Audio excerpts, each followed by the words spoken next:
Delighted to be here this morning at one of Carl Hasselback's White Arrow stations. Independently owned gas stations and service shops like Carl's get hit extremely hard by the price of oil and gasoline. Over the last couple of days, I've traveled throughout this district talking to farmers, small businesses, individuals, families, bus drivers, ambulance owners, and one of their biggest fears is the continuation of fluctuation in gasoline prices. There's no more predictability.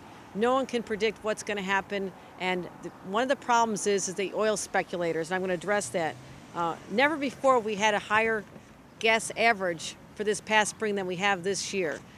People may think that the price of gas is going down slightly, but it is the speculators who are controlling those markets unrelated to supply and demand, and that is a relatively new phenomenon.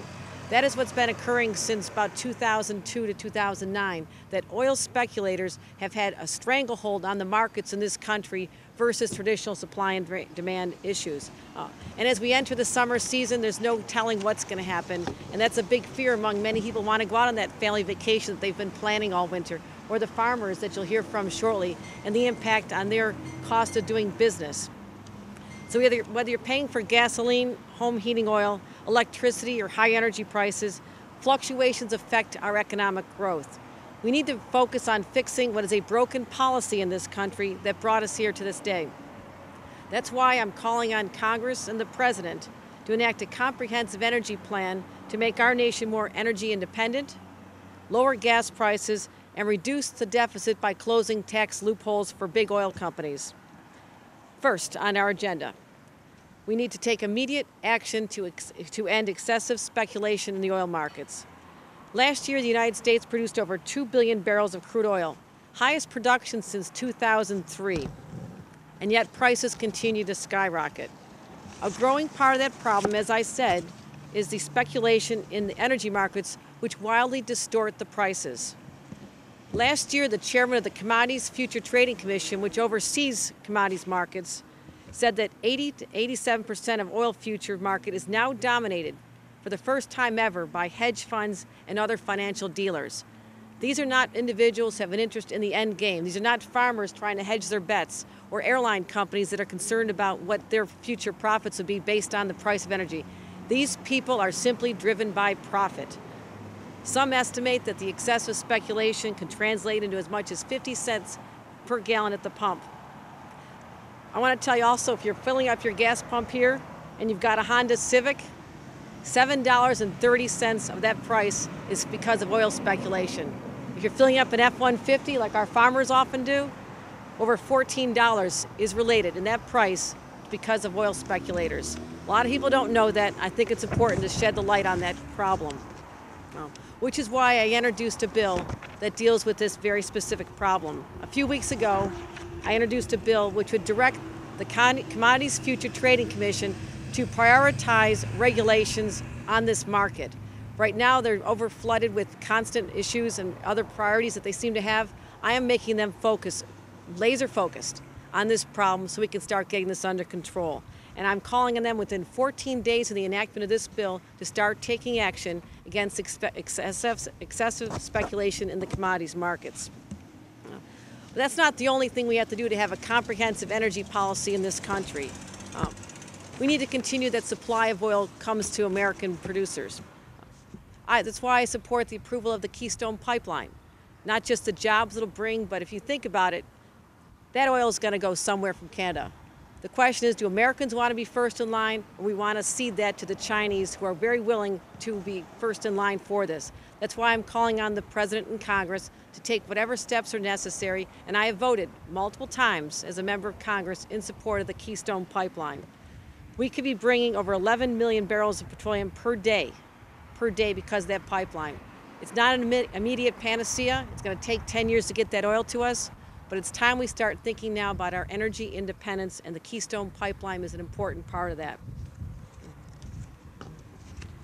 We also need to expand other domestic energy exploration and production. There are many more job-creating energy projects around this country just waiting to be built.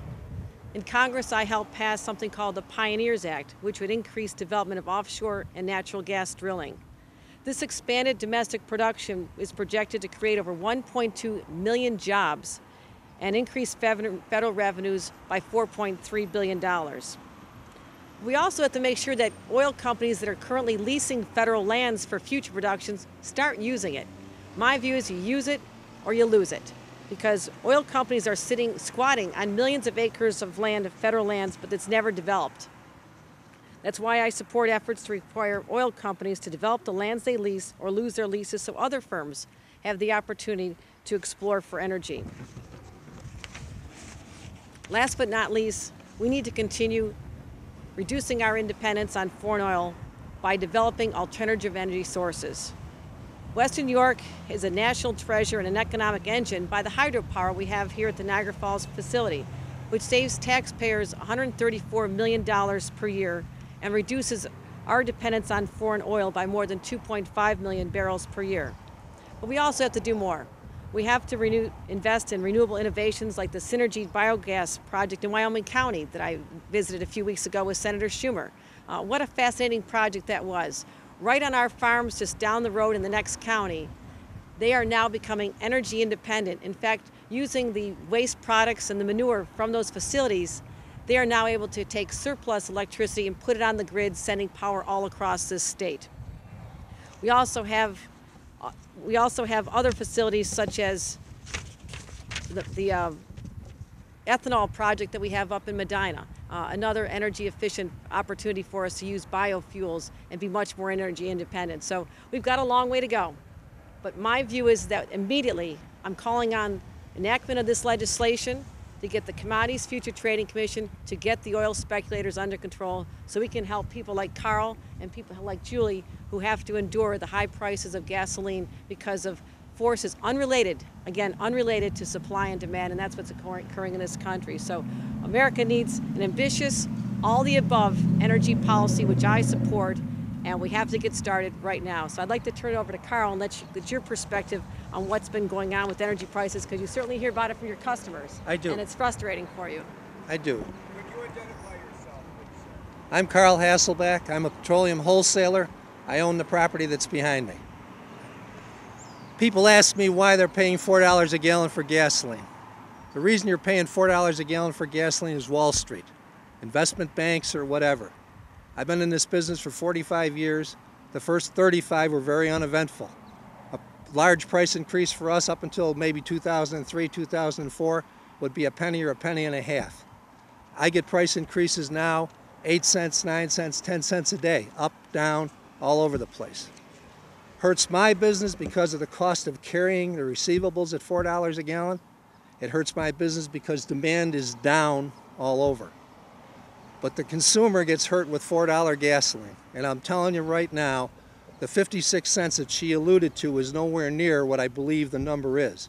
I think that if you had no speculation in the oil business right now, that you'd be looking at $2.50 or less a gallon gasoline immediately. Thank you. Thank you very much. Appreciate that. And I'd like to also hear a perspective from Julie Blackman, who has a farming operation up in Niagara County and certainly feels the effect of high gasoline prices. Julie? Okay, thank you. Thank you first for inviting us here today to speak with you. My family has a fruit and cattle farm up in Niagara County. I'm also co-owner of Farmers and Artisans, a retail local food store and bakery right here in Williamsville. So I could sort of see it all from all the perspectives. First of all, as you know, our machinery and our tractors use a significant amount of fuel. We're all in the fields right now planting. We're in the orchards getting them ready. We're in the vineyards. That all is costing us. We maintain them through the season. We harvest. The costs add up there. Secondly, everything that we do requires some sort of packaging. Containers for our produce, glass bottles for wine, maple, honey, value-added products, hay, wrap for hay. All of those containers require fuel for manufacturing, as well as we've seen increased shipping costs to even get them delivered to our farms. And thirdly, when we go out to sell, whether it's wholesale or whether it's retail, it's every mode of transportation, whether we're traveling between farms, we're small operations running to farmers markets, we're trying to distribute to central hubs to get across the state, the country, around the world. All of our distribution of sales, whether we're large or small, require a significant amount of fuel. So we just continually through the entire year see these prices increase, and we try to absorb as much as we can, but there's a point to it. So.